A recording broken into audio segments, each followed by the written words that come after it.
Il ne reste quasiment plus rien sur les étagères de ce centre commercial. Nous sommes à Durban, ville côtière de l'Est de l'Afrique du Sud. À Soweto, l'immense township qui jouxte Johannesburg, même scénario. Des supermarchés mis à sac, des scènes de pillage auxquelles répondent les forces de l'ordre, visiblement en minorité. Ici, des pillards fuient paniqués. Plus de 40 victimes déjà, une bonne partie piégée dans des bousculades. La nuit, policiers et agents de sécurité privés armés jusqu'aux dents affrontent des émeutiers dans le quartier dégradé de Jep, près du centre de Johannesburg.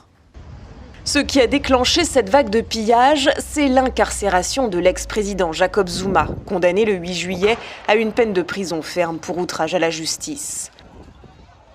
Un verdict qui a mis le feu aux poudres, mais la raison profonde, c'est le contexte économique.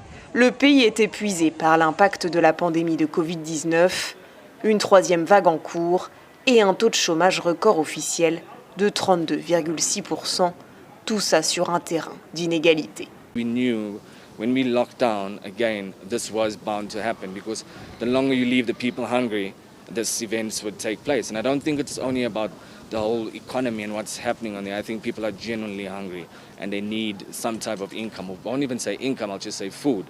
And of course, with the extended UIF and people getting 300, a normal household, that would probably just last you for 2 days, if anything.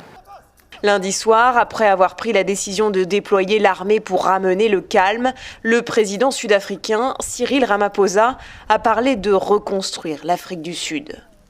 Parts of the country are reeling from days and nights of public violence, destruction of property, and looting of the sort rarely seen before in the history of our democracy.